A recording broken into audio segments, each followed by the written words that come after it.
Hello everyone. तो previous lecture में हम लोग केमिकल काइनेटिक्स का रिवीजन कर रहे थे, राइट।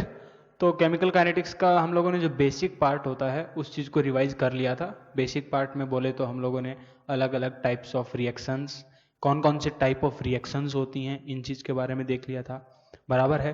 देन तुम्हारे पास जो रेट लो एक्सप्रेशन है उस चीज़ के बारे में हम लोगों ने देखा था। तुम्हारे पास rate of appearance, disappearance, rate of reaction लिखना, slow reaction, fast reaction, elementary reaction क्या होती हैं, तुम्हारी कॉम्प्लेक्स रिएक्शंस क्या होती हैं, इन सब चीज़ों के बारे में हम लोग ऑलरेडी रिवीजन कर चुके हैं।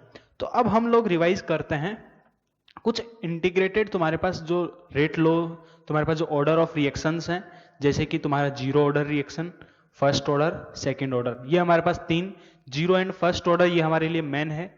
मेनली तो तुम्हारे पास फर्स्ट ऑर्डर ज्यादा इंपॉर्टेंट है सबसे, लेकिन जीरो और फर्स्ट ये तुम्हारे लिए इंपॉर्टेंट है। सेकंड ऑर्डर से कभी कभी क्वेश्चंस आ जाते हैं, ठीक है। तो सेकंड ऑर्डर का भी हम लोग रिवीजन करेंगे। तो सबसे पहले कभी भी हमको ऑर्डर ऑफ रिएक्शन बताना है तो क्या हम किसी भी रिएक्शन का डायरेक्टली शकल देख करके ऑर्डर ऑफ रिएक्शन बता सकते हैं? बिल्कुल नहीं बता सकते, बराबर है कि नहीं। तो हम लोग क्या कर सकते हैं, हम लोग को क्या करना पड़ेगा, रेट लो एक्सप्रेशन जानना पड़ेगा। जैसे मान लीजिए मेरे पास एक केमिकल रिएक्शन है, A plus B is converting into product P। तो इसके लिए हम रेट लो एक्सप्रेशन क्या लिखेंगे, K इंटू ए की पावर m इंटू बी की पावर n। ये होता है तुम्हारे पास रेट लो एक्सप्रेशन, और यही होता है रेट ऑफ रिएक्शन के बराबर भी रेट, ठीक है। और m और n यहां पर ये क्या है, दोनों है हमारे पास ऑर्डर ऑफ रिएक्शन। m है तुम्हारे पास order of reaction with respect to a, n is order of reaction with respect to b, and m plus n is the overall order of reaction. इसका जो वेरिएशन होता है, देखो इसके ऊपर भी बेस्ट क्वेश्चंस आते हैं, उसके बारे में हम लोग प्रीवियस लेक्चर में देखा था कि अगर कंसंट्रेशन डबल कर देंगे तो रेट कितने टाइम्स होगा। क्योंकि आज भी तुम लोगों ने, मैंने जो असाइनमेंट दिया था उसमें अभी भी कई बच्चों को इस टाइप के क्वेश्चंस में डाउट आया है कि कंसंट्रेशन डबल कर दिया तो रेट कितने टाइम्स होगी। तो बेटा वो जो क्वेश्चंस होंगे वो सारे के सारे रेट लो एक्सप्रेशन से क्वेश्चन सॉल्व होंगे, वो सारे के सारे क्वेश्चंस रेट लो एक्सप्रेशन से ही सॉल्व होंगे। क्या करोगे, कंसंट्रेशन डबल कर दिया तो तुम्हारे उसके ऑर्डर के हिसाब से, जैसे मान लीजिए एक एग्जांपल ले ही लेता हूं, मान लीजिए दोनों के रेस्पेक्ट में मैं बोल दूं कि ए के रेस्पेक्ट में ऑर्डर कितना है 1 और बी के रेस्पेक्ट में ऑर्डर कितना है 2। तो तुम्हारे पास इस रिएक्शन का रेट लो एक्सप्रेशन क्या हो जाएगा, k इंटू ए की पावर 1 इंटू बी की पावर 2, कंसंट्रेशन ऑफ बी की पावर 2, ठीक है। अब मैंने क्या किया, कंसंट्रेशन उसको मैंने क्या कर दिया, मान लीजिए मैंने ए की कंसंट्रेशन को क्या किया, डबल कर दिया, और बी की कंसंट्रेशन को हाफ कर दिया। तो बताओ जो नई रिएक्शन होगी उसकी रेट पहले के कंपैरिजन में कितने टाइम्स होगी। तो कुछ भी नहीं करना है, सबसे पहले क्या लिखोगे, देखो अगर आप समझदार हैं, आपको अगर ये चीज पता है तो आप डायरेक्टली देख करके भी बता सकते हैं, ओरली भी कर सकते हैं। कैसे, देखो ए का डबल किया तो डबल तुम्हारे पास, इसका क्या करोगे 2 टाइम्स और इसका हाफ, तो इसका 1/4, क्योंकि पावर में क्या है 2, तो 1/2 की पावर 2, तो 1/4 आएगा। तो तुम्हारे पास अल्टीमेटली कितना बचेगा 1/2। तो पहले के कंपैरिजन में केवल एक नया टर्म आएगा 1/2, तो पहले के कंपैरिजन में रेट कितनी हो जाएगी, हाफ हो जाएगी। लेकिन अभी भी अगर कुछ बच्चों को डाउट है इन सब चीजों में, क्वेश्चन सॉल्व नहीं होते, तो कुछ भी ज्यादा घबराने की बात नहीं है। क्या करोगे, रेट लो एक्सप्रेशन लिखो, ए की पावर 1 इंटू बी की पावर 2। अभी क्या किया मैंने, कंसंट्रेशन को, ए की कंसंट्रेशन को डबल कर दिया, तो ए इंटू, अब तुम्हारे पास 2a, और बी की कंसंट्रेशन को मैंने क्या कर दिया, हाफ कर दिया। तो देखो तुम्हारे पास ये कितना हो गया, 2 बाहर में आएगा यहां पे, और यहां से 1/2 का होल स्क्वायर मतलब 1/4, राइट। k इंटू ए इंटू बी की पावर 2, ये मेरे पास है R2। तो देखो R2 किसके बराबर आ गया 1/2, और ये जो एक्सप्रेशन है वो किसके बराबर है, R1 की एक्सप्रेशन। तो तुम्हारे पास पहले के कंपैरिजन में रेट कितनी हो गई, हाफ हो गई, बराबर है कि नहीं। ये यहां पर मैंने क्या किया, कंसंट्रेशन को डबल कर दिया। मान लो मैंने ये बोलता कि वॉल्यूम को मैंने रिड्यूस कर दिया, या फिर वॉल्यूम इंक्रीज्ड बाय 3 टाइम्स। क्या किया मैंने? वॉल्यूम को इंक्रीज कर दिया 3 टाइम्स, तब तुम्हारे पास जो नई रिएक्शन होगी उसकी रेट कितनी होगी। इस टाइप के क्वेश्चंस भी जनरली पूछे जाते हैं। तो क्या करोगे बेटा, वॉल्यूम को मैंने 3 टाइम्स किया, तो देखो लास्ट क्लास के अंदर भी मैंने बताया था जो कंसंट्रेशन होता है वो इनवर्सली प्रोपोर्शनल होता है वॉल्यूम के। अगर आपने वॉल्यूम को 3 टाइम्स किया तो कंसंट्रेशन कितनी हो गई? 1/3 टाइम्स। कंसंट्रेशन कितनी हो जाएगी? 1/3 टाइम्स। ठीक है, चलो देखो तो कैसे करोगे ऐसे क्वेश्चंस में। R1 equals to K into moles of A upon V की power 1 into moles of B upon V की पावर 2, बराबर है कि नहीं? यह है तुम्हारे पास R1 का एक्सप्रेशन, पहले रेट का एक्सप्रेशन। अभी आपने क्या किया? वॉल्यूम इंक्रीज्ड बाय 3 टाइम्स, तो तुम्हारे पास अभी वॉल्यूम कितने टाइम्स हो गई पहले के कंपैरिजन में? 3 टाइम्स। तो K इंटू मोल्स तो चेंज नहीं हुए अपॉन 3V की power 1 into moles of B upon 3V की पावर 2। देखो यहां से 3 की पावर 1 बाहर निकलेगा, यहां से 3 की पावर 2 बाहर निकलेगा, तो अल्टीमेटली 3 की पावर 3 बाहर निकलेगा, means 1/27 K into Na upon V की power 1 into NB by V की पावर 2, और ये मेरे किसके बराबर है? R1 के बराबर। तो जो फाइनली रेट हो गया वो कितने टाइम्स हो गया? 1/27 times of R1, initial rate के कंपैरिजन में 1/27। ठीक है, तो इस टाइप के क्वेश्चंस आ जाते हैं। अभी भी कुछ बच्चों ने डाउट पूछे थे इस टाइप के क्वेश्चंस में, तो इसलिए मैंने एक एग्जांपल ऐसा ले लिया। ठीक है, तो आई होप अब ऐसे क्वेश्चन जब भी आएंगे तो आप सॉल्व कर सकते हैं। देखो प्रेशर के क्वेश्चंस भी आ सकते हैं अगर गैसियस सब्सटेंस हुए तो प्रेशर जो है तुम्हारे पास वो क्या होता है? डायरेक्टली प्रोपोर्शनल होता है कंसंट्रेशन के। जैसा कंसंट्रेशन के साथ चेंज आता है वैसा ही चेंज किसके साथ आएगा? प्रेशर के साथ भी वैसा ही चेंज देखने को मिलेगा। ठीक है, वॉल्यूम का बस इनवर्सली प्रोपोर्शनल होता है किसके? कंसंट्रेशन के। ठीक है, ओके। अब देखो तुम्हारे पास किसी भी रिएक्शन का हम जो रेट, जो ऑर्डर होता है वो डायरेक्टली देख करके नहीं बता सकते, बराबर है कि नहीं? तो उसके लिए अगर एलिमेंट्री रिएक्शन आपको बोला जाए, क्या अगर आपको एलिमेंट्री रिएक्शन बोला है तब तो आप देख करके बता सकते हैं कि उसका ऑर्डर क्या होगा। तुम्हारे पास जितने नंबर, जितनी उसकी मॉलिक्यूलरिटी होगी वही उसका ऑर्डर होगा for elementary reaction. For complex reaction it may or may not be. ठीक है, जैसे देखिए मैंने एग्जांपल दे दिया कि A plus 2B is converting into product. अगर मैं इसका रेट तुमको रेट लो एक्सप्रेशन दे दूं, तुम्हारे पास K इंटू A की पावर 1 इंटू B की पावर 2, क्या तुम्हारे पास मैंने एक एक्सप्रेशन लिख करके दिया, ठीक है, और एक बार मैंने ये रेट दे दिया। एक बार मैं यही एक्सप्रेशन फिर से लिख रहा हूं, A plus 2B is converting into product. और इस बार मैं देखो, चलो यहां पे उसको बताता हूं बाद में। यहां पर मैं क्या इस रेट लो एक्सप्रेशन को देख करके डायरेक्टली बोल सकता हूं कि क्या ये एलिमेंट्री रिएक्शन है? क्या मैं देखो यहां पर बहुत बड़ा कंफ्यूजन होता है, दो स्टेटमेंट हैं बिल्कुल से एक दूसरे के उल्टे हैं, काफी ज्यादा जनरली पूछे जाते हैं। A प्लस 2B तुम्हारे पास रिएक्शन है, इसका रेट लो एक्सप्रेशन दे दिया, बराबर है कि नहीं? तो क्या ये रेट लो एक्सप्रेशन देख करके आप ये बोल सकते हैं कि ये तुम्हारे पास एलिमेंट्री रिएक्शन है?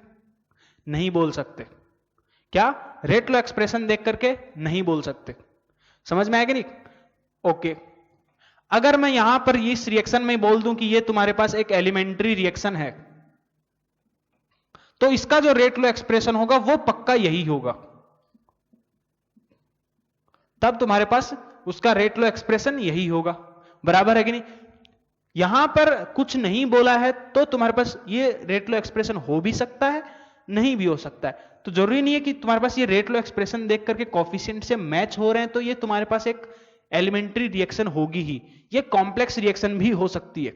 समझ में आएगी नहीं? तो इस टाइप के क्वेश्चन देखो स्टेटमेंट के तौर पे तुम्हारे पास जनरली कंफ्यूज कर देता है, आजकल ऐसे क्वेश्चंस का ट्रेंड बना हुआ है।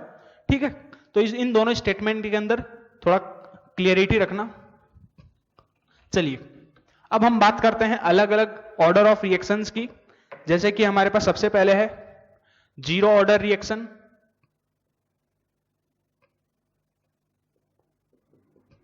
हम तीनों को एक साथ पढ़ेंगे यहां पर। एक काम करते हैं, जीरो ऑर्डर और फर्स्ट ऑर्डर को एक साथ पढ़ते हैं।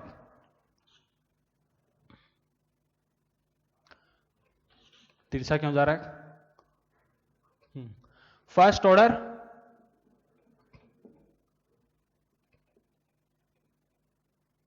रिएक्शन, देखिए इनकी कुछ प्रॉपर्टीज और रिएक्शंस के जो फॉर्मूले हैं वो कुछ बताने जा रहा हूं। जैसे मान लीजिए मेरे पास केमिकल रिएक्शन है ए कन्वर्टिंग इनटू प्रोडक्ट, बराबर है कि नहीं? तो सबसे पहले तो अगर इसका रेट लो एक्सप्रेशन लिखोगे, सॉरी रेट लो, हाँ एक्सप्रेशन ही अगर लिखेंगे तो वो किसके बराबर आएगा? कैसे लिखोगे rate law expression? Simple minus का dA/dt equals to K into concentration of A की पावर 0। ये मेरे पास रेट लो एक्सप्रेशन होगा। अब कंसंट्रेशन ऑफ A की पावर 0 है, इसका मतलब माइनस का dA/dt इक्वल्स टू कांस्टेंट, मतलब इसका जो रेट है वो तुम्हारे फर्स्ट और जीरो ऑर्डर रिएक्शन जो है तुम्हारे पास एक कांस्टेंट रेट से होती रहेगी। समझ में आया कि नहीं? क्योंकि कांस्टेंट के बराबर आ रहा है।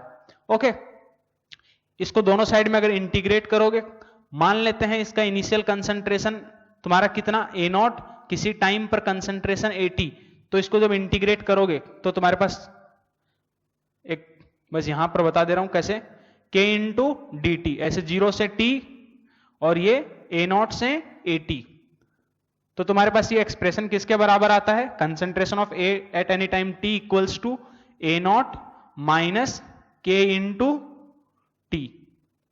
ये फॉर्मूला ध्यान में रखना है। ओके, अब यहां पर देखो ध्यान से, ये K इंटू T ये किस चीज को रिप्रेजेंट कर रहा है?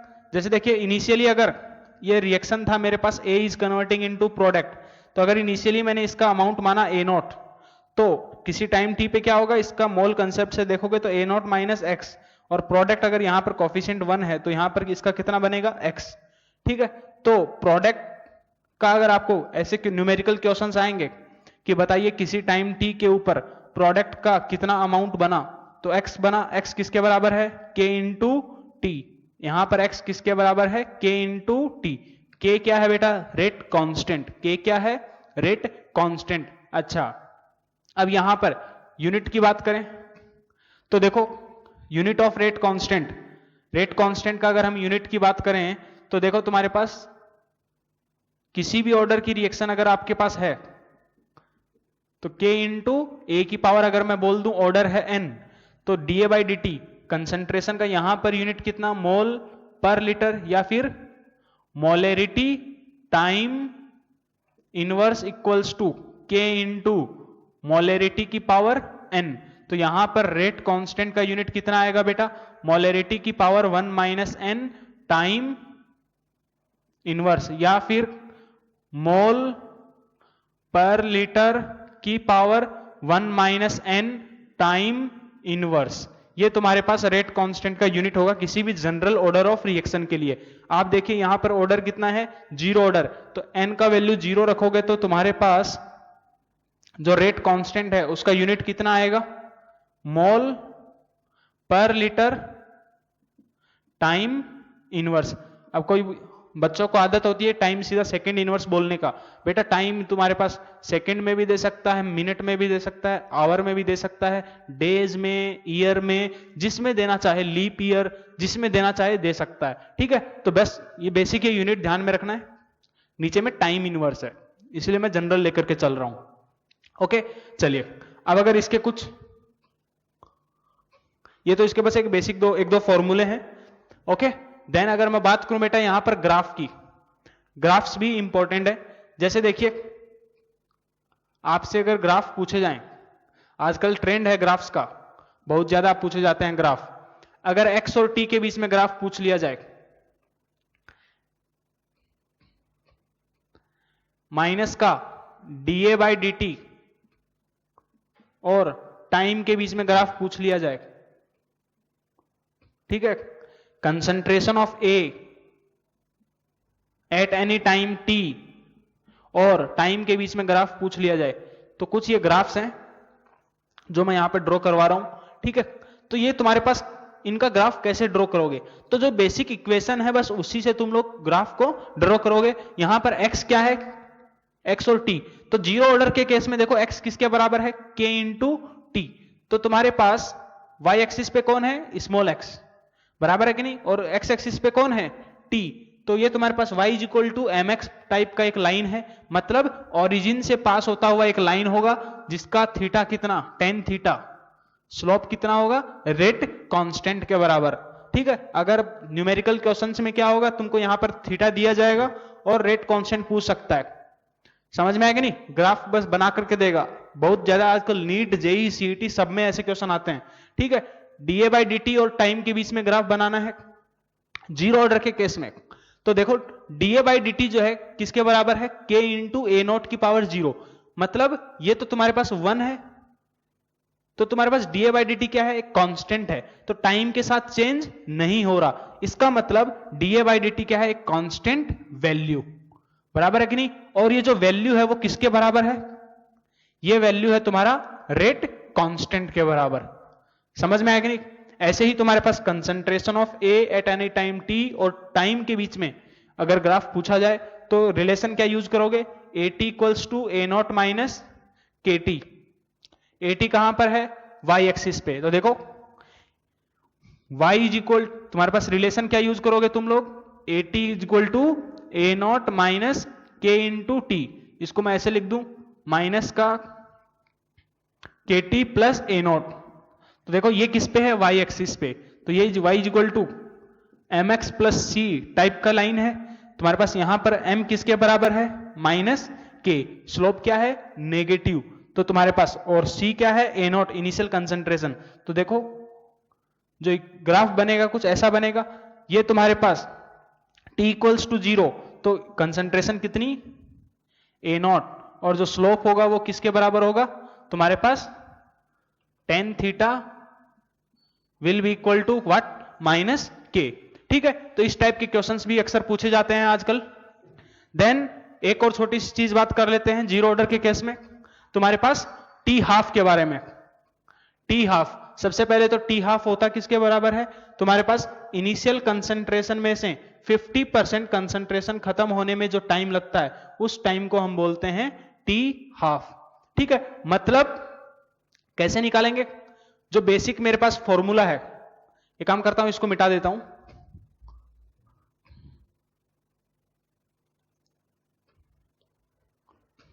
जैसे देखिए अगर आपको पूछा जाए जीरो ऑर्डर रिएक्शन के लिए टी हाफ का वैल्यू, तो देखो कैसे निकालोगे, तुमको बस एक ही फॉर्मूला ध्यान में रखना है, वो भी कौन सा, A T equals to, formula क्या है हमारे पास, ए टी इक्वल्स टू कितना, A not minus K into T.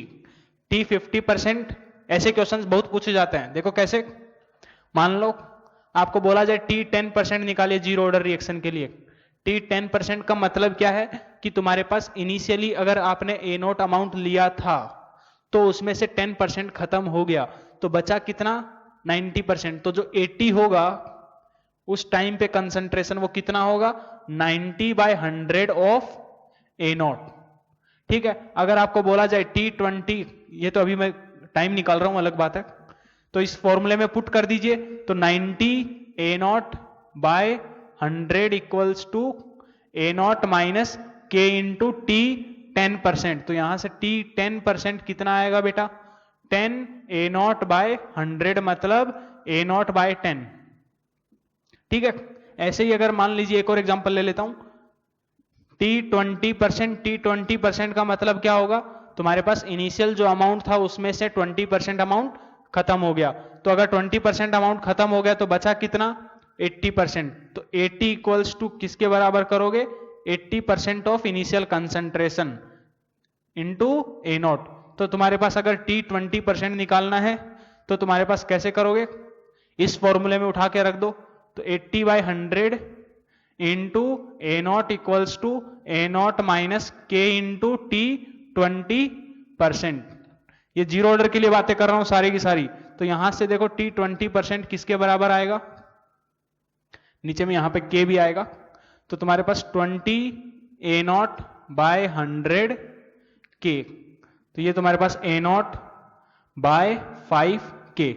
ठीक है, अगर आपको बात की जाए T50% की, तो T50% मतलब इनिशियल कंसंट्रेशन का कितना अमाउंट खत्म हो गया, 50% अमाउंट खत्म हो गया, तो 50% of initial concentration into A not. अब इस फॉर्मूले में पुट कर दीजिए, तो 50 ए नॉट बाय, इसको मैं क्या लिख दूंगा, A not by 2 equals to कितना, A not minus K into T half. तो तुम्हारे पास T half for zero order वो कितना आ जाएगा बेटा, ए नॉट अपॉन 2k। बस ये फॉर्मूला ध्यान में रखना, देखना ध्यान से। जो टी हाफ होता है जीरो ऑर्डर रिएक्शन में, वो डायरेक्टली प्रोपोर्शनल होता है किसके, इनिशियल कंसंट्रेशन के, और इनवर्सली प्रोपोर्शनल होता है किसके, रेट कांस्टेंट के। ठीक है, इसके ऊपर भी अगर मैं आपको ग्राफ बनवाने के लिए बोल दूं, क्या इसके ऊपर भी अगर मैं आपको ग्राफ बनाने के लिए बोलूं तो आप बना सकते हैं बिल्कुल। देखो ध्यान से, आपको टी हाफ या फिर टी 50% और इनिशियल कंसंट्रेशन के बीच में ग्राफ बनाने के लिए बोला जाए जीरो ऑर्डर के केस में, तो क्या करोगे, y is equal to, formula क्या है तुम्हारे पास, T half equals to A upon 2k। तो देखो y is equal to mx type का ग्राफ होगा, मतलब straight line passing from origin. यहां पर थीटा, टेन थीटा किसके बराबर होगा बेटा, 1/2k। ठीक है, तो ऐसे क्वेश्चंस में तुमको रेट कांस्टेंट पूछ सकता है डायरेक्टली ग्राफ दे करके, तो ऐसे क्वेश्चन में घबराने की कोई जरूरत नहीं है। बार बार बोल रहा हूं कि मैक्सिमम बच्चे ऐसे क्वेश्चंस में घबराते हैं, जबकि जो ग्राफ वाले क्वेश्चंस होते हैं वो सबसे आसान क्वेश्चंस होते हैं। बिलीव मी, ग्राफ वाले जितने भी क्वेश्चंस हैं वो सबसे इजीएस्ट क्वेश्चंस होते हैं, बस बेवजह बच्चे डरते हैं। ठीक है, ये हमने बात की जीरो ऑर्डर रिएक्शंस के बारे में अभी तक। तो ध्यान से सुनना एक और बात बेटा, जीरो ऑर्डर रिएक्शंस में देखो तुम्हारे पास इक्वल अमाउंट खत्म होने में जो टाइम लगता है, जैसे 10% फिर 20%, तो शुरुआत के 10% फिर बाद के 10% फिर 10%, ऐसे खत्म होने में जो टाइम लगता है वो तुम्हारा जो टाइम होता है वो किस में होता है, एपी में होता है। देखो ए नॉट अपॉन 10k 5k, फिर तुम्हारे पास इस हिसाब से आता जाएगा। तो ये जो टाइम होता है वो तुम्हारे जीरो ऑर्डर के केस में इक्वल अमाउंट खत्म होने में जो तुम्हारे पास टाइम होता है, ठीक है, तो वो तुम्हारा टाइम जो किस में होता है, अरिथमेटिक प्रोग्रेशन एपी के अंदर होता है। कुछ तुम्हारे पास जीरो ऑर्डर रिएक्शन की बिल्कुल कुछ एग्जांपल्स हैं जो ध्यान में रखने हैं, जैसे कि तुम्हारे पास जितने भी फोटोकेमिकल रिएक्शंस है वो सारे के सारे कौन से मैकेनिज्म को फॉलो करती हैं, जीरो ऑर्डर रिएक्शन। ठीक है, देन तुम्हारे पास जितने भी मेटल, जो भी तुम्हारे पास डिकम्पोजिशन ऑफ गैसेज हैं ऑन मेटल सरफेस, जितने भी डिकम्पोजिशन है तुम्हारे पास गैसेज के मेटल सरफेस के ऊपर, वो सारी भी कौन से मैकेनिज्म को फॉलो करती है, जीरो ऑर्डर रिएक्शन को। ठीक है, तो ये कुछ बातें थी जीरो ऑर्डर रिएक्शन के बारे में। अच्छा, एक लास्ट पॉइंट और, जीरो ऑर्डर रिएक्शन तुम्हारे पास एक एलिमेंट्री रिएक्शन होगी कि कॉम्प्लेक्स रिएक्शन होगी। तो तुम्हारे पास देखो मॉलिक्यूलरिटी कभी जीरो हो नहीं सकता, और ऑर्डर कितना है, जीरो। तो यहां से तुमको देखकर थोड़ा सोच सकते हो खुद से कि तुम्हारा जीरो ऑर्डर रिएक्शन है वो हमेशा कैसी रिएक्शन होगी, एक कॉम्प्लेक्स रिएक्शन होगी। ठीक है, तो जीरो ऑर्डर रिएक्शन के बारे में हम लोगों ने बात कर ली। अब हम थोड़ा बहुत बात करते हैं फर्स्ट ऑर्डर रिएक्शन के बारे में। तो इनके ऊपर जो बेस्ट न्यूमेरिकल्स होंगे उनको अब आप सॉल्व कर सकते हैं। बस यहां पर क्या होगा, न्यूमेरिकल वैल्यूज दी जाएंगी। चलिए अब हम बात करते हैं फर्स्ट ऑर्डर रिएक्शन के लिए। तो फर्स्ट ऑर्डर रिएक्शन के लिए सबसे पहले रेट लॉ एक्सप्रेशन क्या लिखोगे, सबसे पहले रेट लॉ एक्सप्रेशन क्या लिखेंगे, माइनस का रेट लॉ एक्सप्रेशन हम लोग क्या लिखेंगे बेटा, तुम्हारे पास माइनस का dA by d t equals to किसके बराबर, के इंटू कंसंट्रेशन ऑफ ए की पावर 1 बराबर है। ओके, अब यहां पर थोड़ा सा इसको तुम्हारे इंटीग्रेट वगैरह करोगे तो तुम्हारे पास जो एक्सप्रेशन आता है उसको डायरेक्टली लिख रहा हूं। फॉर्मूला क्या होता है, K into T equals to L N of A naught upon A T. ठीक है, अब यहां पर इसको और थोड़ा सिंपल लिखें तो क्या लिख सकते हैं, L N of A upon A minus X. ठीक है, ओके। अब यहां पर चलिए और आपसे अगर बात की जाए यूनिट की, किसके, रेट कांस्टेंट के यूनिट की बात करें तो देखो निकालिए यहां से, तुम्हारे पास mole per litre time inverse equals to किसके बराबर, रेट कांस्टेंट इनटू मोल पर लीटर। देखो मोल पर लीटर कैंसिल हो जाएगा, तो तुम्हारे पास फर्स्ट ऑर्डर रिएक्शन में जो रेट कांस्टेंट होता है उसकी यूनिट क्या होती है, हमेशा टाइम इनवर्स। ठीक है, चलिए देन हम बात करते हैं इसमें टी हाफ की। तो टी हाफ मतलब टी 50%, तो वो कैसे निकालेंगे बेटा? तुम्हारे पास उसके लिए जो 80 है वो उसको किसके बराबर करोगे? इनिशियल कंसंट्रेशन का हाफ। हाफ खत्म हो चुका तो हाफ ही बचा, तो तुम्हारे पास इस फॉर्मूले में पुट करिए directly K into T half equals to ln of initial concentration is A, या फिर A नॉट लिख दूं upon A naught by 2। A naught से A नॉट कैंसिल हो जाएगा, तो तुम्हारे पास फर्स्ट ऑर्डर के लिए टी हाफ कितना आ जाएगा? ln 2 by K। ध्यान से देखोगे तो तुम्हारे पास इनिशियल कंसंट्रेशन से इंडिपेंडेंट है, ठीक है। तो तुम्हारे जो जीरो ऑर्डर रिएक्शन था उसमें डायरेक्टली प्रोपोर्शनल था इनिशियल कंसंट्रेशन के, यहां पर इनिशियल कंसंट्रेशन से इंडिपेंडेंट है। ओके, चलिए ln 2 का वैल्यू वो भी ध्यान में रखना चाहो तो हो सकता है तुम्हारे पास 0.693 अपॉन K। चलिए देन तुम्हारे पास बेटा अगर आपको एक और फॉर्मूला अगर लिखना चाहो तो देखो यहां पर ln है, इसको e की पावर में थोड़ा सा सोल्व करोगे तो कितना आएगा? A naught upon AT equals to किसके बराबर? e की पावर K इंटू टी। तो यहां से जो AT है वो किसके बराबर? A नॉट इंटू e की पावर माइनस का K इंटू टी। अगर आपको किसी भी टाइम पे कंसंट्रेशन पूछा जाए इनिशियल कंसंट्रेशन दे करके तो आप निकाल सकते हैं इस फॉर्मूले का यूज करके। देन कई बार पूछता है फ्रैक्शन ऑफ तुम्हारे पास रिएक्टेंट रिएक्टेड, तो फ्रैक्शन अगर देखो इनिशियली अगर अमाउंट A था तो उसमें से A माइनस एक्स, तो खत्म कितना हुआ? X। तो फ्रैक्शन कितना होगा? जो तुम्हारे पास रिएक्ट कितना किया? X अपॉन इनिशियली कितना था? A। X बाय A ये होता है तुम्हारे पास फ्रैक्शन ऑफ सब्सटेंस खत्म हुआ। तो यहां पर इस फॉर्मूले में पुट करिए AT किसके बराबर है? A minus X equals to A naught की वैल्यू कितना? A इंटू ई की पावर माइनस का K इंटू टी। तो यहां से X को थोड़ा सा सोल्व करोगे तो कितना आएगा? A इंटू 1 माइनस ई की power minus K into T. अगर फ्रैक्शन निकालना है तो X बाय A उसका फॉर्मूला कितना हो जाएगा? 1 माइनस ई की पावर माइनस का K इंटू टी। ठीक है, चलिए देन कुछ और बातें करते हैं इसके बारे में। ठीक है, देन अब थोड़ा सा और बात करें तो इनके ग्राफ्स के बारे में बात करते हैं। फर्स्ट ऑर्डर के डिफरेंट टाइप ऑफ ग्राफ्स। तो देखो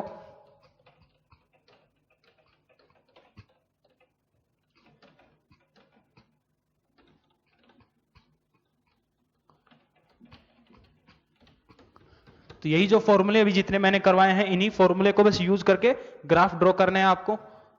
जैसे देखिए माइनस का dA/dt रेट के बीच में और तुम्हारा इनिशियल कंसंट्रेशन के बीच में अगर ग्राफ ड्रॉ करने को बोलूं, एक तुम्हारा जैसे टी हाफ और इनिशियल कंसंट्रेशन के बीच में ग्राफ ड्रॉ करने के लिए बोले, देन तुम्हारे पास concentration of A at any time t और टाइम के बीच में ग्राफ ड्रॉ करने के लिए बोले, देन तुम्हारे पास जैसे कि ln concentration of A at any time t और टाइम के बीच में ग्राफ ड्रॉ करने के लिए बोला जाए। तो कुछ ये ग्राफ्स हैं, और भी ग्राफ ड्रॉ किए जा सकते हैं, लेकिन कुछ तुम्हारे पास एक बेसिक आइडिया कि कैसे ड्रॉ करते हैं देख लेते हैं। तो माइनस का dA/dt और A नॉट के बीच में ग्राफ ड्रॉ करना है। तो अभी जैसे मैंने थोड़ी देर पहले क्या बताया, इसका जो रेट लो एक्सप्रेशन था वो क्या था? माइनस का dA/dt equals to K into A की पावर 1। तो ये क्या है? y एक्सिस पे, और ये क्या है? x एक्सिस पे। तो y is equal to mx type का लाइन बनेगा passing from origin with slope तुम्हारे पास क्या? k। अगर थीटा तुम्हारे पास एंगल दे दिया जाए तो टेन थीटा किसके बराबर होगा? रेट कांस्टेंट के बराबर। ठीक है, टी हाफ और अगर A नॉट के बारे में ग्राफ बोला जाए तो फर्स्ट ऑर्डर में टी हाफ का फॉर्मूला अभी मैंने क्या लिखवाया? ln 2 अपॉन K बराबर है कि नहीं? तो तुम्हारी इनिशियल कंसंट्रेशन से इंडिपेंडेंट होता है, मतलब इनिशियल कंसंट्रेशन कितनी भी चेंज करते जाओ तुम्हारे पास बिल्कुल से एक कांस्टेंट लाइन आएगा पैरेलल टू एक्स एक्सिस, यहां पर A नॉट के पैरेलल। अगर मैं एक्सिस चेंज कर दूं तो यहां पर अगर मैं A नॉट कर दूं, यहां पर मैं अगर टी हाफ कर दूं तो ये जो लाइन है वो कैसी हो जाएगी? बिल्कुल से वर्टिकल लाइन हो जाएगी, बिल्कुल से मतलब जो जिस एक्सिस पे A नॉट होगा उसके पैरेलल होगा। ठीक है, देन AT और टाइम के बीच में तो अभी मैंने एक्सप्रेशन क्या लिखवाया? AT equals to A not into E की पावर माइनस का K इंटू टी। देखो y इज इक्वल टू तुम्हारे पास e की पावर माइनस एक्स का ग्राफ कैसा होता है? बिल्कुल ऐसा होता है, पहले पढ़ चुके होगे आप लोग। देन तुम्हारे पास t इक्वल्स टू 0 पे अगर कंसंट्रेशन देखोगे तो तुम्हारे पास ये देखो e की पावर कुछ 0, तो तुम्हारे पास किसी भी चीज की पावर 0 कितना होता है 1, तो at कितना a0, तो ये a0 और ये तुम्हारे पास उसका ग्राफ हो जाएगा। देन अगर ln at और t के बीच में ग्राफ ड्रॉ करने को बोला जाए तो कैसे ड्रॉ करेंगे? फॉर्मूला क्या है हमारे पास, k into T equals to ln of a0 upon at, तो तुम्हारे पास k इंटू टी किसके बराबर हो जाएगा, ln a0 minus ln at, तो जो y एक्सिस पे है उसको एक साइड में लेके आ जाइए, ln at इक्वल्स टू किसके बराबर हो जाएगा बेटा, माइनस का kt प्लस ln a0। देखो ध्यान से y is equal to minus mx plus c, इस टाइप का लाइन हो रहा है, तो तुम्हारे पास स्लोप कितना नेगेटिव है, और जो स्लोप का वैल्यू है वो यहां पर कितना, अगर ये एंगल में बोलूं थीटा है, तो तुम्हारे पास जो tan थीटा है वो किसके बराबर, माइनस का k। ओके, k तुम्हारे पास रेट कांस्टेंट हो गया। इनिशियली अगर ध्यान से देखोगे तो t का वैल्यू 0 रखते ही तो तुम्हारे पास ये वैल्यू जो आएगा वो कितना आएगा, ln of a0। Okay, then अगर आपको ये ln की जगह में करके हटा के अगर लिख दूं log, तो ये ग्राफ पूरा का पूरा चेंज हो जाएगा। ग्राफ तो सेम रहेगा, बस स्लोप चेंज होगा। स्लोप कैसे, यहां पर अभी तक हमने ln लिखा था, ln की जगह log करोगे तो क्या करना पड़ेगा, 2.303 से मल्टीप्लाई करना पड़ेगा। तो एक काम करो, पूरे से यहां पे डिवाइड भी कर दें, तो साथ में ये नीचे क्या आ जाएगा, k अपॉन 2.303, तो ये उस वक्त स्लोप कितना हो जाएगा, k अपॉन 2.303। ठीक है, तो इस टाइप के क्वेश्चंस आ सकते हैं कभी भी एग्जाम में, तो ग्राफ के क्वेश्चन से डरने का नहीं। चलिए, देन तुम्हारे पास जो कुछ फर्स्ट ऑर्डर की रिएक्शंस होती हैं, जो हम कुछ तुम्हारे पास रिएक्शंस है जो हमेशा फर्स्ट ऑर्डर मैकेनिज्म को फॉलो करती हैं, जैसे कि तुम्हारे पास जितने भी रेडियो एक्टिव डीके हैं वो सारे के सारे फर्स्ट ऑर्डर को फॉलो करते हैं। देन तुम्हारे पास जैसे कि NH4NO2, उसका डिकम्पोजिशन किसमें, N2 प्लस H2O में। देन तुम्हारे पास SO2Cl2 का decomposition in SO2 and Cl2। ये सारे के सारे कुछ तुम्हारे पास बेसिक रिएक्शंस हैं, तो जो 2-4 तुमको एग्जांपल्स ध्यान में रखने हैं, वो हमेशा फर्स्ट ऑर्डर को फॉलो करते हैं। तो ये था फर्स्ट ऑर्डर के बारे में। अब कुछ बात करते हैं सेकंड ऑर्डर के बारे में। अच्छा, एक छोटी चीज और फर्स्ट ऑर्डर में, अभी हमने T 50% देखा कितना, ln2 अपॉन k। ऐसे ही एक बार पूछता है तुम्हारे पास कभी कभी T 75% या फिर T 3/4, इसका वैल्यू कितना होगा, 2 टाइम्स होता है T हाफ। देन तुम्हारे पास T 87.5%, ये वैल्यू कितनी होती है, 3 टाइम्स T हाफ, अपने से कैलकुलेट करके देख लीजिएगा।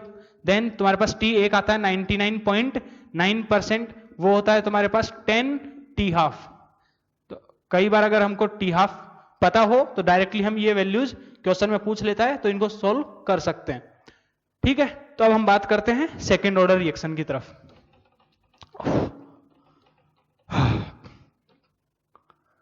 चलिए, सेकेंड ऑर्डर रिएक्शन के लिए जैसे मान लीजिए मेरे पास एक रिएक्शन है A कन्वर्टिंग इनटू प्रोडक्ट, तो सबसे पहले रेट लो एक्सप्रेशन क्या लिखेंगे, माइनस का DA/dt equals to K into A की पावर 2। ठीक है, पूरा इंटीग्रेट वगैरह करेंगे तो तुम्हारे पास जो एक्सप्रेशन आएगा वो कितना आएगा, 1/80 minus 1/A0 equals to K into T. ये फॉर्मूला ध्यान में रखना। ओके, देन तुम्हारे पास x के टर्म में अगर लिखना है तो 1/a minus X minus 1/a equals to K into T. यहां पर अगर रेट कांस्टेंट की यूनिट पूछी जाए तो रेट कांस्टेंट का यूनिट क्या लिखोगे, देखो यहां पर मोल तुम्हारा मोलरिटी टाइम इनवर्स और इधर में मोलरिटी स्क्वायर, तो तुम्हारे पास रेट कांस्टेंट का यूनिट क्या आएगा, मोलरिटी इनवर्स टाइम इनवर्स, या फिर मोल per litre inverse time inverse. तो ये कितना हो जाएगा, litre mole inverse time inverse. तो कई बार तुम्हारे पास क्वेश्चन में रहेगा कि तुमको डायरेक्टली रेट कांस्टेंट दिया जाएगा उस यूनिट के साथ, और तुमको क्वेश्चन में रिएक्शन के ऑर्डर के बारे में नहीं दिया जाएगा, तो उस वक्त तुमको यूनिट देख करके पहचानना होगा कि कौन से ऑर्डर की रिएक्शन है। ओके, देन तुम्हारे पास अगर हम यहां पे बात करें T 50% की, तो देखो फिर से T 50% मतलब AT का वैल्यू कितना, इनिशियल कंसंट्रेशन से हाफ, A0/2 इस फॉर्मूले में पुट कर दीजिए, तो देखो तुम्हारे पास 1/A0/2 minus 1/A0 equals to कितना आ जाएगा, K इंटू टी हाफ या फिर T 50%। तो यहां पर तुम्हारे पास ये वैल्यू आ जाएगी 1/A0 K। तो देखो ध्यान से, जीरो ऑर्डर में क्या था, इनिशियल कंसंट्रेशन के डायरेक्टली प्रोपोर्शनल था, फर्स्ट ऑर्डर में इंडिपेंडेंट था, सेकंड ऑर्डर में तुम्हारे पास इनवर्सली प्रोपोर्शनल है। ठीक है, इसका अगर जनरल तुमको अगर फॉर्मूला ध्यान में रखना है तो T half is directly proportional to initial concentration की पावर 1 माइनस एन। ओके, अब इसके भी कुछ ग्राफ हैं, वो तुम लोग अपने से बनाना। अब हम बात करते हैं सीधा तुम्हारा टेम्परेचर डिपेंडेंस के साथ। चलिए अब हम बात करते हैं temperature dependence of rate of reaction.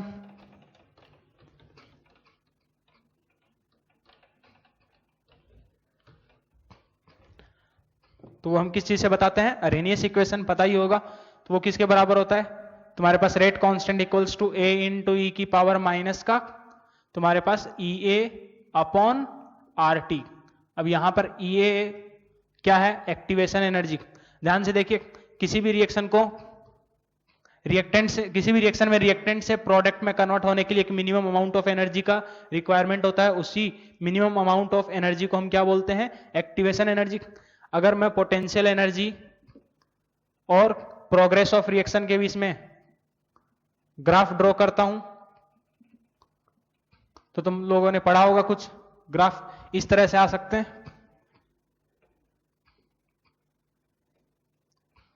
बराबर है कि नहीं। मान लीजिए ये रिएक्टेंट है तुम्हारे पास ए और ये क्या है, फाइनल प्रोडक्ट पी। तो तुम्हारे पास ये जो टोटल एनर्जी होता है यहां से यहां तक, इसको हम बोलते हैं थ्रेशोल्ड एनर्जी। यहां से लेकर के यहां तक ऊपर तक जो एनर्जी होता है, इस एनर्जी को हम क्या बोलते हैं, activation energy of forward direction. और तुम्हारे पास यहां से ये जो एनर्जी गैप होता है इसको हम क्या बोलते हैं, activation energy of backward direction. और जो तुम्हारे पास रिएक्टेंट्स और प्रोडक्ट के बीच में जो एनर्जी गैप है इसको हम क्या बोलते हैं, delta H of reaction. And delta H of reaction वो किसके बराबर होगा, activation energy of forward minus activation energy of backward. ठीक है, ये जो तुम्हारे पास बीच में जो तुम्हारे पास ये जो पीक बन रहा है इसको हम क्या बोलते हैं, ट्रांजिशन स्टेट या फिर एक्टिवेटेड कॉम्प्लेक्स, या फिर एक्टिवेटेड कॉम्प्लेक्स। ठीक है, सेम टू सेम ऐसा ही उसके अंदर भी होगा। अब ध्यान से देखिए, अगर यहां पे हम देखेंगे तो ए से जो प्रोडक्ट बना फाइनल पी, उसका जो एनर्जी है वो ऊपर में है। तो यहां पे अगर देखोगे ध्यान से तो activation energy of forward direction ज्यादा है, activation energy of backward direction कम है। तो ये जो डेल्टा एच आएगा वो पॉजिटिव आएगा, डेल्टा एच पॉजिटिव है, इसका मतलब ये जो रिएक्शन होगा वो किस टाइप की रिएक्शन के लिए ग्राफ है, तुम्हारा एक एंडोथर्मिक रिएक्शन के लिए। अगर हम यहां पे बात करेंगे तो यहां पर जो तुम्हारे पास प्रोडक्ट है उनकी एनर्जी कम है रिएक्टेंट्स के कंपैरिजन में, तो यहां पे जो डेल्टा एच आएगा वो कैसा आएगा, नेगेटिव, मतलब एक्सोथर्मिक रिएक्शन। ठीक है, ओके। अगर आपको ये तो तुम्हारे पास था अगर सिंगल स्टेप रिएक्शन है उनके लिए ग्राफ बनाना। अगर मल्टीपल स्टेप रिएक्शन हुआ, एक एग्जांपल देखिए, जैसे कि मान लीजिए तुम्हारे पास A is converting into B and B is finally converting into C। तो इसके लिए अगर आपको एक्टिवेशन एनर्जी का ग्राफ, पोटेंशियल एनर्जी और प्रोग्रेस ऑफ रिएक्शन के बीच में ग्राफ बनाना है तो कैसे बनाएंगे। जैसे मान लीजिए मैंने लिख दिया कि A इज, सबसे पहले A स्टार में कन्वर्ट हो रहा है, फिर A स्टार कन्वर्ट हो रहा है B में, फिर मैंने बोल दिया B जो है वो कन्वर्ट हो रहा है B स्टार में, और फिर तुम्हारा C में। रिएक्शन इस हिसाब से है। ये A स्टार और B स्टार क्या है, ये तुम्हारे पास बीच में एक्टिवेटेड कॉम्प्लेक्स है। तो इसका ग्राफ कैसे बनाओगे, और मान लीजिए मैं लिख देता हूं कि ये तुम्हारे पास जो रिएक्शन है वो कैसा रिएक्शन है, एक्सोथर्मिक रिएक्शन है। कैसा रिएक्शन है, एक्सोथर्मिक रिएक्शन है। तो ग्राफ कैसे बनाएंगे, पोटेंशियल एनर्जी और इधर में प्रोग्रेस ऑफ जो भी है तुम्हारे पास लिखते रहना। ये तुम्हारे पास इनिशियली यहां से स्टार्ट करेंगे, तुम्हारे पास यहां पर देखो इनिशियल रिएक्टेंट ये है, फाइनल प्रोडक्ट ये है, तो बी क्या है यहां पर, इंटरमीडिएट, बराबर है। तो तुम्हारे पास देखो यहां पर ये जो ऊपर में जो बच्चे इंटरमीडिएट काउंट करते हैं, तो जो ऊपर में तुम्हारे पास जो पीक आता है उसको इंटरमीडिएट काउंट कर लेते हैं। तो ये गलती नहीं करना है, जो ऊपर में पीक आता है वो क्या होता है, तुम्हारा एक्टिवेटेड कॉम्प्लेक्स। ठीक है, तो यहां पर देखो जो ए स्टार है, जो ये इनिशियली ए था, तो ये क्या होगा बीच में, ये ए स्टार। ठीक है, फिर ये यहां पर बी, और जो तुम्हारे पास इंटरमीडिएट है वो प्रोडक्ट, रिएक्टेंट्स और प्रोडक्ट के कंपैरिजन में थोड़ा सा अनस्टेबल होगा, बराबर है, तो उसका एनर्जी ग्राफ तुम्हारे पास थोड़ा सा ऊपर में देखने को मिलेगा। फिर तुम्हारे पास अब ये जो दूसरा स्टेप है, ये तुम्हारे पास ज्यादा भी हो सकता है, कम भी हो सकता है, कोई जरूरी नहीं है, ठीक है। तो यहां पर ये जो बीच में बनेगा ये क्या होगा, बी स्टार। और जो फाइनली जो सी बना, तो देखो क्योंकि मैंने लिख के दिया है एक्सोथर्मिक रिएक्शन है, मतलब तुम्हारे पास जो फाइनल जो प्रोडक्ट है उनका एनर्जी इनिशियली रिएक्टेंट के कंपैरिजन में क्या होगा, नीचे में। तो जो तुम्हारे पास फाइनली बनाओगे तो वो क्या करोगे, इन रिएक्टेंट के कंपैरिजन में बिल्कुल से नीचे में। अच्छा, ये जो ग्राफ है मैं इसमें दो तरह से ग्राफ बना सकता हूं। जैसे देखिए ये पहला ट्रांजिशन स्टेट बना ए स्टार, दूसरा बना बी स्टार। एक तो मैं ये हो सकता है इसको नीचे रखूं, इसको हाई रखूं, ठीक है। दूसरा ग्राफ में क्या बना सकता हूं, अगर आपको ये देख करके बोल दिया जाए कि आरडीएस स्टेप बताइए,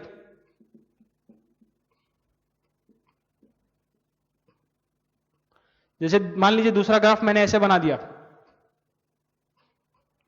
अब बताइए तुम्हारे पास कि ये अगर स्टेप 1 है, अगर ये स्टेप 1 है, ये स्टेप 2 है, तो बताइए तुम्हारे पास आरडीएस स्टेप कौन सा है। ग्राफ देख करके तो क्या बता सकते हैं, बिल्कुल बता सकते हैं। देखो तुम्हारे पास पहला जो स्टेप है उसके अंदर जो एक्टिवेशन एनर्जी है, यहां पर इस ग्राफ के अंदर देखो तुम्हारे पास पहले स्टेप का एक्टिवेशन एनर्जी कितना है, ये। दूसरे स्टेप का एक्टिवेशन एनर्जी ये। तो तुम्हारे पास यहां पर तुम्हारा एक्टिवेशन एनर्जी कम, बराबर है कि नहीं।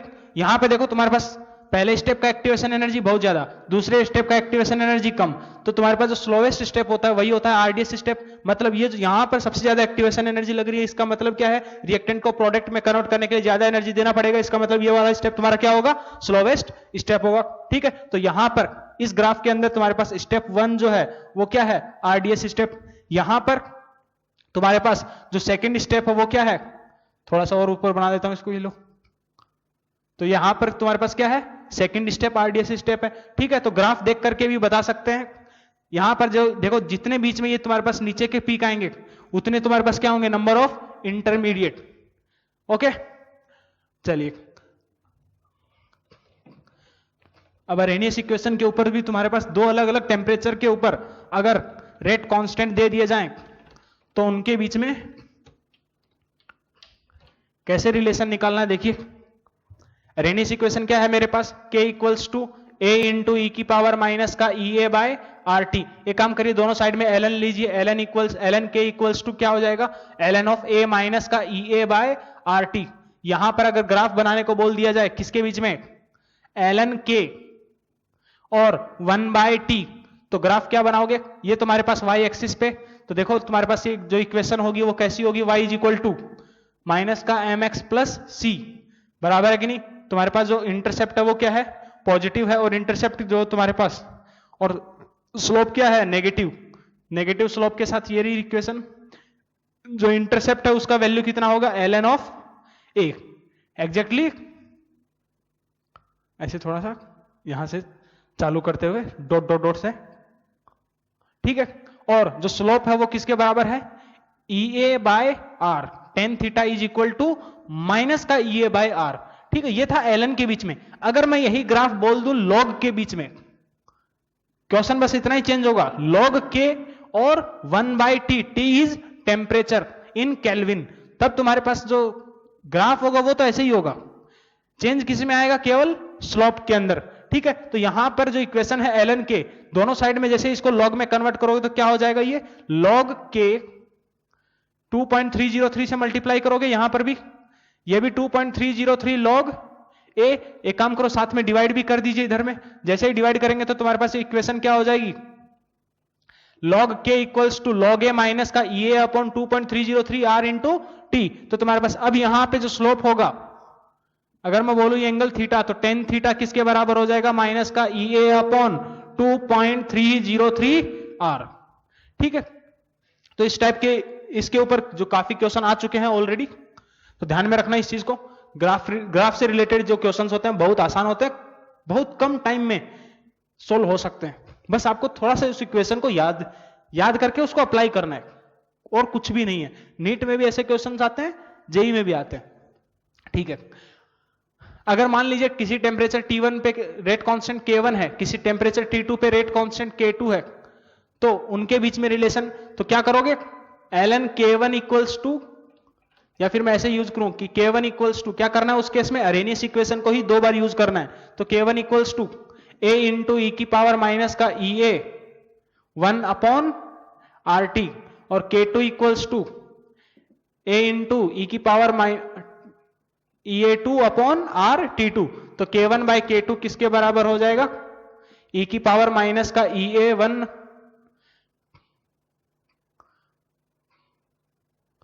बाय RT1 अपॉन ई की पावर माइनस का EA2 अपॉन RT2। ठीक है, इसको आगे थोड़ा सा यूज करेंगे ln के अंदर, तो वांट ऑफ इक्वेशन तुम लोगों ने शायद पढ़ा ही होगा, तो ln of K1 bye K2, या फिर मैं ये लिख दूं ln of K2 by K1 equals to किसके बराबर, तुम्हारे पास EA2 minus EA1 by R into 1 by T1 minus 1 by T2 बराबर है। ओके, जनरली तुम्हारे पास ये किसके बराबर भी हो जाता है, डेल्टा H के बराबर भी। ठीक है, तो ये तुम्हारे पास था 2 अलग अलग टेम्परेचर के ऊपर। देन बेटा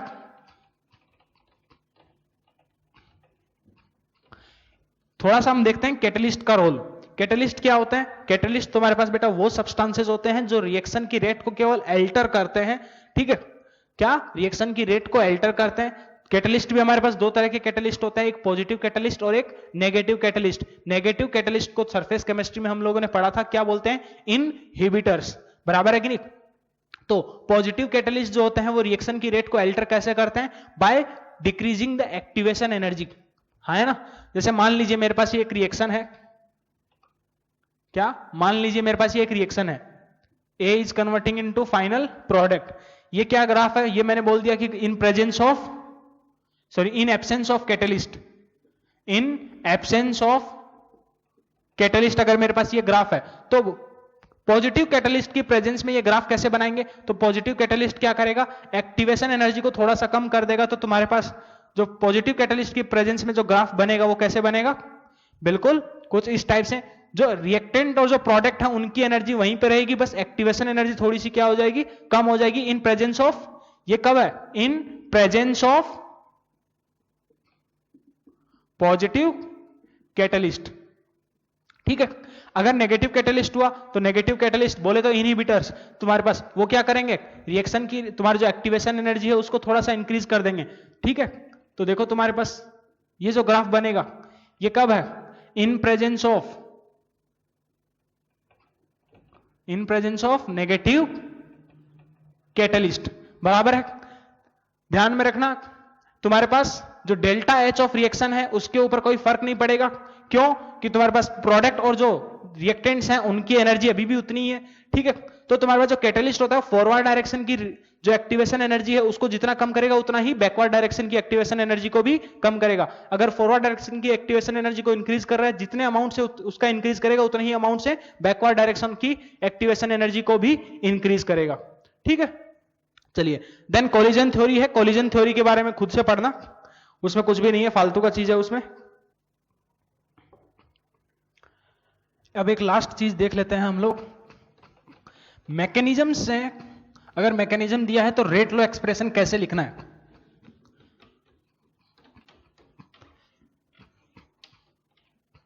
देखिए नीट में नहीं आता है जनरली ये वाले पार्ट, लेकिन जेई के अंदर पूछ लेता है। देखिए कैसे करना है,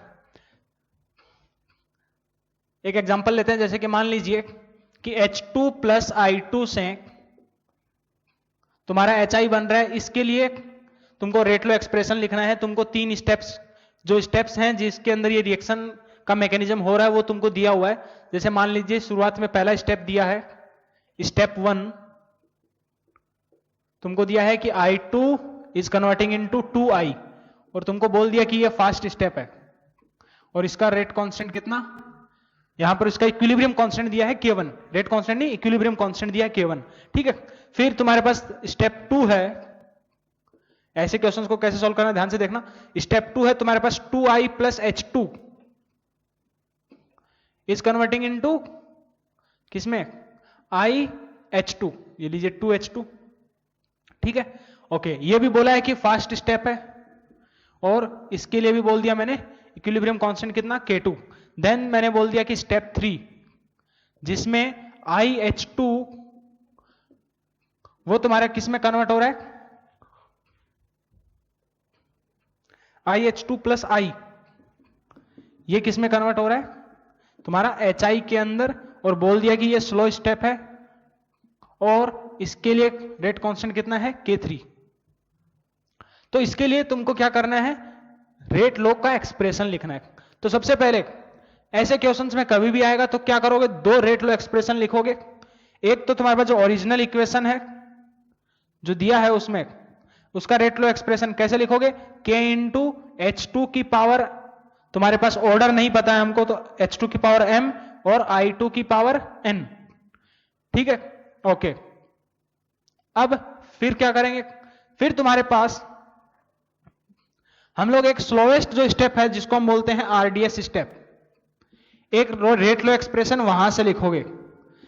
क्या लिखेंगे यहां पर, तुम्हारे पास इसका रेट कांस्टेंट कितना है, K3 इंटू IH2 की पावर 1 और इंटू I की पावर 1, बराबर है कि नहीं। ध्यान में रखना कि तुम्हारे पास कॉम्प्लेक्स रिएक्शन का जो हर एक जो स्टेप होता है वो तुम्हारा एक एलिमेंट्री स्टेप होता है, तो हम यहां पर इसलिए इसका डायरेक्टली ऑर्डर, जो तुम्हारे पास यहां पर जो कॉफिशिएंट है उसी को हमने ऑर्डर लिख दिया, ठीक है।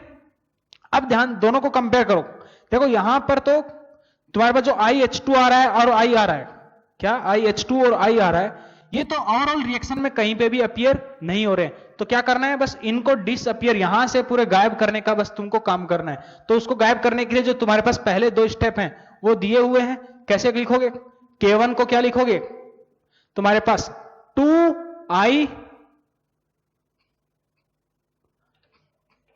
I की कंसंट्रेशन की पावर 2 अपॉन I2 की कंसंट्रेशन की पावर 1, बराबर है कि नहीं, ओके।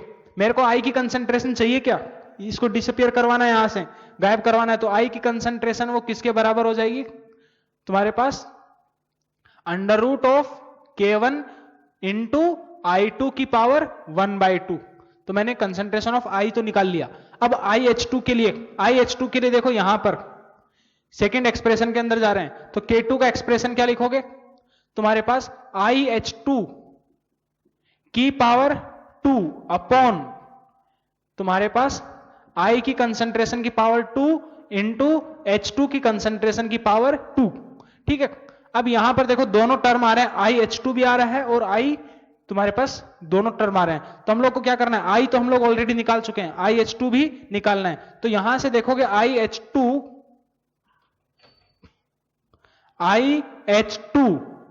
तुम्हारे पास की पावर 2 वो किसके बराबर आएगा बेटा, K2 इंटू, अब I को यहां से देखो, I स्क्वायर किसके बराबर है, K1 इंटू I2 की पावर 1 इंटू H2 की पावर 2, तो यहां से IH2 मेरे पास किसके बराबर आएगा बेटा, under root of K1 K2 into I2 की पावर 1/2 इंटू H2 की पावर 1, बराबर है कि नहीं। मैंने IH2 की कंसंट्रेशन निकाल ली किसके अंदर, तुम्हारे H2 और I2 के टर्म्स में, देन मैंने I माइनस की कंसंट्रेशन में निकाल ली, और इनको उठा करके मेन इक्वेशन में पटक दीजिए, यहां से जो तुमने रेट लॉ एक्सप्रेशन का एक्सप्रेशन लिखा है।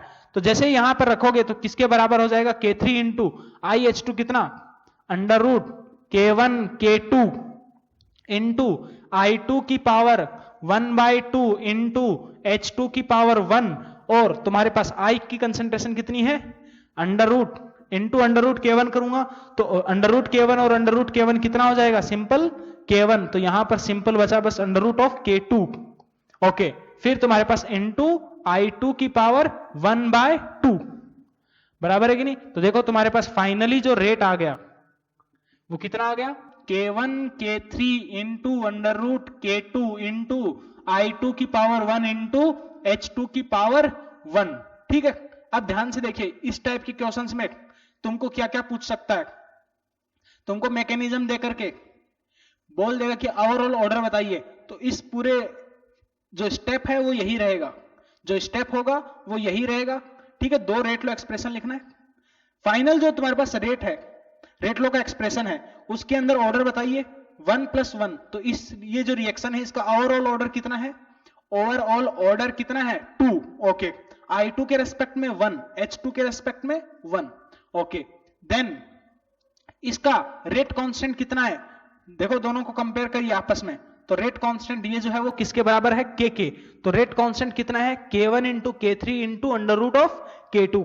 ओके, तो इस टाइप के क्वेश्चंस पूछे जा सकते हैं। स्लोवेस्ट स्टेप कौन सा है, वही ये तुम्हारा, और यही क्या है, आरडीएस स्टेप। तो इस टाइप के क्वेश्चंस में क्या ध्यान में रखना है कि पहले तो तुम्हारे पास ओवरऑल जो रिएक्शन दिया है उसके हिसाब से एक रेट लो एक्सप्रेशन लिखिए, फिर जो मैकेनिज्म दिया है उसमें जो आरडीएस स्टेप है उसके हिसाब से रेट लो एक्सप्रेशन लिखिए, और फिर जितने भी इंटरमीडिएट्स हैं उनको रिप्लेस करिए, उनको गायब करवाइए, और फाइनल तुम्हारे पास जो रिएक्टेंट्स हैं जो फाइनल रिएक्शन में प्रेजेंट हैं, बस उन वही सब्सटेंसेस तुम्हारा ओवरऑल रेट लो एक्सप्रेशन में प्रेजेंट होने चाहिए।